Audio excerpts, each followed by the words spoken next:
சொல்லியிருக்காங்க. ஓகேவா?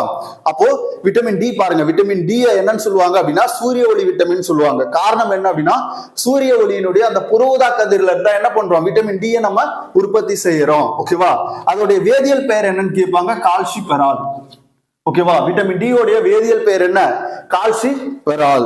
ஓகேவா? இது தோலில் எந்த பகுதியில் உற்பத்தி செய்யப்படுது அப்படின்னு கேட்பாங்க, எர்கோசினால் அல்லது டிஹைட்ரோ கொலஸ்ட்ரால் அப்படின்ற பகுதியில வந்து பாத்தீங்க அப்படின்னா உற்பத்தி செய்யப்படுகிறது. அப்ப விட்டமின் டி குறைபாட்டால் ஏற்படக்கூடிய நோய் என்னன்னு கேட்பாங்க. மொத்தம் 2 நோய் இருக்கு. ஒண்ணு குழந்தைகளுக்கு ரிக்கெட்ஸ், பெரியவர்களுக்கு வந்து பாத்தீங்க அப்படின்னா ஆஸ்டி மலேசியா. ஓகேவா? இது ரெண்டுமே எலும்பு சம்பந்தமான பிரச்சனைகள். அடுத்தது விட்டமின் இ.